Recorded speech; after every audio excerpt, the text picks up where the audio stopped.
indiqué par le ministère de la Culture, est un animal paisible, herbivore et pacifiste. Donc vous avez vu quelques vidéos montées par Jérôme Lescure, et vous pouvez voir d'autres vidéos et connaître l'histoire sur sauvons-un-taureau-de-corrida.com.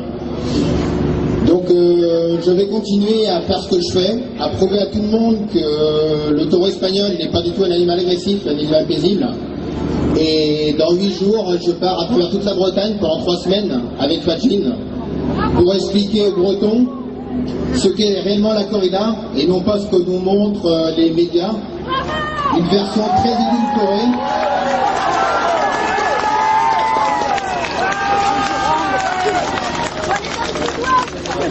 D'accord. Bon, je vous remercie. Au revoir. C'est un plaisir du regard de savoir qu'on est nombreux. L'union fait la force. L'union fait la force. Et la France ensemble, telle que l'a dit Sarkozy, on lui crache dessus parce que c'est pas la France ensemble. Et c'est une UMP qui le dit. Et c'est une UMP qui le dit. Alors, je vais vous dire comment on se bat.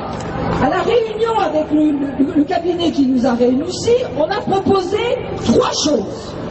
3 choses graduelles. Premièrement, dans un pays démocratique, le référendum, excellente idée du sénateur. Deuxièmement, et c'est quand même très important, quand il s'agit de décider qui doit juger si un domaine fait partie du patrimoine culturel national, n'est-ce pas aussi aux représentants de la nation de décider? N'est-ce pas aussi aux représentants des élus du Sénat, de l'Assemblée nationale, aux commissions culture d'en décider? On est élu par vous, on est élu pour vous. On a une partie de la légitimité démocratique. Et là, on a eu affaire dans cette commission à des ethnologues qui ne sont pas du tout investis dans la culture. On a eu affaire à des gens dont on ne connaît pas le nom, qui ont décidé sans qu'on sache pourquoi. Et on a appris que dans cette commission, on ne vote pas. On décide comme ça. On ne sait pas qui était pour, on ne sait pas qui était pour.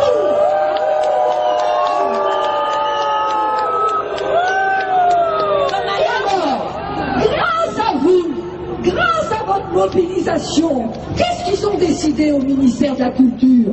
Que cette commission, elle n'était pas très transparente. Ah, ben voyons, on est conscient tout d'un coup. Et qu'est-ce qu'on a proposé? Ah bon, vous avez compris que ce n'était pas transparent. Alors vous allez changer les formes de décision. Qu'est-ce qu'ils ont décidé? Ils ont décidé que dans cette commission, il y aurait 4 élus. Il y aurait un élu du Sénat, un élu de l'Assemblée nationale, un élu du département et un élu de la région.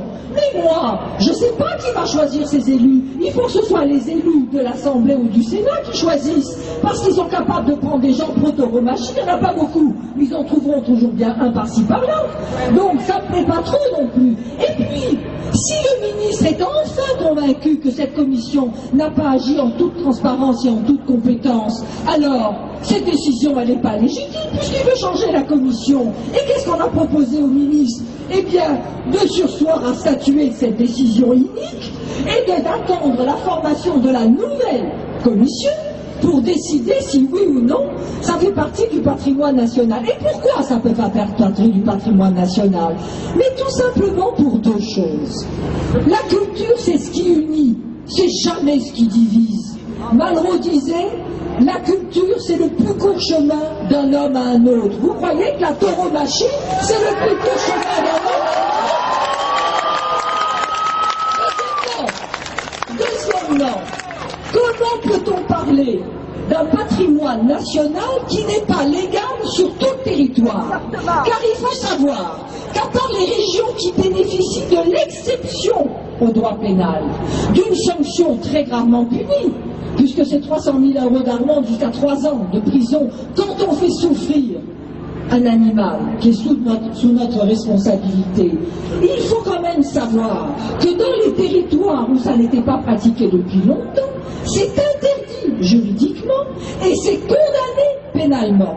Comment peut-on concevoir que quelque chose de national est puni pénalement dans les 9/10 de notre territoire. Mais c'est antinomique de la notion de patrimoine national. Et c'est ça que j'ai dit au ministre.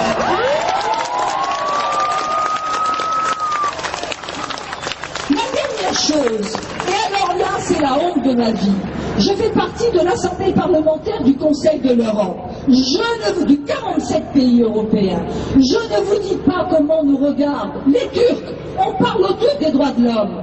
Et ils me disent, non mais dites donc, vous fichez de moi, il n'y a pas que vos prisons qui ne correspondent pas. Vous avez vu ce que vous faites aux animaux? Vous les torturez pour le plaisir, mais nous on ne fait pas ça. Hein. Nous on est beaucoup plus humains que vous. Que nous disent les Russes? Vous nous attaquez sur les droits de l'homme, lui dites donc. Regardez un peu chez vous comment vous travaillez. Vous savez même pas traiter les animaux. On vous demande pas de les traiter avec la protection animale. Au moins ne les faites pas souffrir pour le plaisir. Vous êtes revenus au temps des barbares, on nous dit. Au temps des barbares. Mais c'est ça la vérité. C'est ça la vérité. C'est ça qu'il faut que vous véhiculiez. Honte à la France. Honte à la France. Vous m'entendez? Je viens de Croatie. Je viens de Slovénie parce que je suis rapporteur général des musées. Je ne peux pas rentrer dans un lieu de culture sans qu'on me dise autre phrase qui me fait rougir comme ma veste. Ah, vous êtes le pays de l'exception culturelle de Romachik, et bien dites-donc quelle exception culturelle vous avez chez vous. Est-ce que vous vous rendez compte de l'image que nous avons au sein de l'Europe? C'est une catastrophe. Et maintenant, je voulais vous dire, vous avez tous fait l'effort de venir ici, parce que vous avez quelque chose d'unique, vous avez quelque chose d'exceptionnel, qui fait partie de l'essence même de l'homme. Vous avez un cœur qui souffle, vous avez un cœur, et ça c'est formidable. Et bien avec notre cœur et avec notre tête, il faut les deux. Ça nous donne du courage, car lorsqu'on se bat pour ses convictions, on ne s'arrête jamais. Nous nous arrêterons jamais.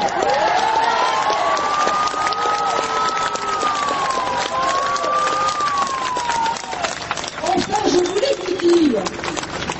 voulais vous dire du fond de mon cœur ce que je vous dois. Ce que je dois à toutes les associations, c'est elles qui m'ont donné tous les bons arguments, c'est elles qui m'ont tenu à bout de bras, car j'en ai reçu des banderies dans le dos à l'Assemblée, vous imaginez, c'est elles qui m'ont donné la force de ne jamais céder depuis 2004, où j'ai déposé ma première proposition de loi. Je vous dois à vous tous les éléments d'information qui m'ont tellement aidé à contrecarrer la mauvaise foi, la malhonnêteté, le mensonge. Et ça, c'est formidable. Car vous savez, un élu, c'est pas grand-chose. Mais c'est beaucoup quand il a tous ses amis derrière lui. C'est beaucoup quand il a une nation derrière lui. Nous sommes plus de 70% à être contre la corrida. Il n'y a qu'une minorité, infime minorité.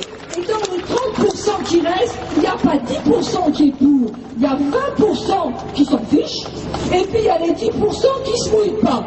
Ça veut dire que nous avons gagné déjà un énorme combat. L'espace géographique se rétrécit, plus de Catalogne, plus Fréjus, une grande partie, une très grande partie de l'Argentine et du Mexique se pose des questions. C'est très important. Et à mesure que leur champ géographique diminue, il ne reste plus, comme dans toutes les minorités, que des excités qui voient le précaré de leur intérêt financier se dissoudre parce qu'ils en vivaient. Et beaucoup plus grave que ça, ils essayaient de conditionner leurs enfants sans s'occuper de savoir comment on peut inculquer l'amour des animaux si on explique à un enfant que mettre une banderie sur un taureau, c'est normal, mais sur un cheval, ça c'est pas normal. Vous expliquez ça à un enfant? Comment donner l'amour dans une société où nous nous battons contre la violence, dans une société où nous espérons que la fraternité l'emporte? Et vous trouvez que le spectacle d'une violence barbare datant de l'époque gréco-latine puisse exister encore? Mais nous avons la vérité pour nous.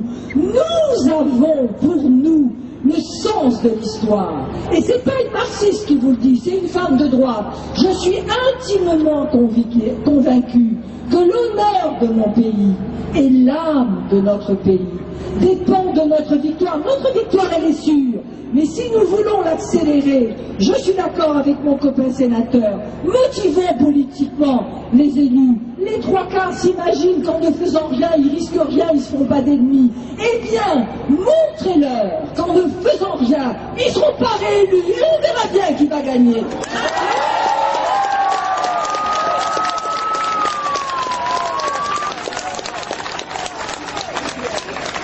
Pour tous ces lâches qui suivent le mouvement, quand ils verront la masse de votre solidarité dynamique, qui leur poseront à chacun de vos députés, vous devez vous poser la question, au président, à ceux qui se présentent au présidentiel, vous devez, et qui ne dit mot, consent. Ça veut dire que dites bien dans votre question, si vous ne répondez pas, c'est que vous êtes d'accord. Et si vous êtes d'accord, on ne votera pas pour vous. Et tous nos amis ne voteront pas pour vous. C'est-à-dire 80% des Français ne voteront pas pour vous. Alors je voulais vous dire, la motivation, elle a été formidable. Il faut qu'elle s'intensifie. Nous avons une chance extraordinaire. Nous avons deux échéances électorales, les présidentielles, les législatives. Eh bien, poussez-les dans leur retranchement et nous gagnerons ensemble grâce à vous. Merci. À nous de vous remercier puisque nous sommes plus de 1000, nous avons un comptage facile. Nous avions fait 1000 panneaux en 2012, il en reste quelques-uns là, mais nos amis d'Animaux en péril avaient 50 panneaux supplémentaires, et là il en reste une vingtaine, donc nous sommes plus de 1000 en ce moment sur cette place. Si vous n'avez pas de panneau en main, venez en chercher un pour finir le stock que tout le monde ait un panneau 2012. Les taureaux voteront dans la main, sauf si bien sûr vous faites déjà une banderole. Que personne ne les mains vides s'il vous plaît. Ça permettra de concrétiser le fait que nous dépassons largement la barre des 1000 et pour une fois peut-être les renseignements généraux qui s'appellent maintenant SIG, c'est-à-dire la préfecture sera d'accord avec nous sur les chiffres. Nous sommes au-dessus de la barre des 1000. Vous êtes en train d'en faire la preuve ici et maintenant. Alors, maintenant, un compte rendu militant de cette réunion qui a duré pendant près d'une heure. Nous étions confrontés à trois personnes qui représentaient le ministre Frédéric Mitterrand, trois hauts fonctionnaires responsables du patrimoine immatériel, des personnes qui ont un discours à 1000 lieues, je dis bien à 1000 lieues de ce que nous ressentons ici, parce qu'ils sont dans leur bulle de culture et je dirais d'inculture profonde sur le sujet. Alors, sur le contenu maintenant, nous avons évoqué l'ensemble des points. Vous avez vu M. Povinelli extrêmement pugnace, il l'a été de la même façon dans l'enceinte du ministère de la Culture. Et en l'occurrence, c'est très intéressant puisque si nous voulons en finir avec la tauromachie, nous allons en finir le plus vite possible. Il faut bien entendu que les principaux partis politiques veulent l'abolition de la corrida. Donc nous avions une députée UMP et un sénateur PS, c'est déjà très bon signe. Et le sénateur Povinelli, à qui nous avions expliqué, il a découvert aujourd'hui que monsieur le responsable du groupe à l'Assemblée nationale du PS, Jean-Marc Ayrault, bloque actuellement, et il faut tous et toutes que vous le sachiez parce qu'il faut que ça change dans ce pays. Actuellement, monsieur Jean-Marc Ayrault bloque entre 50 et 100 signatures de députés PS que vous avez générés, que nous avons tous générés depuis juillet dernier. Oui.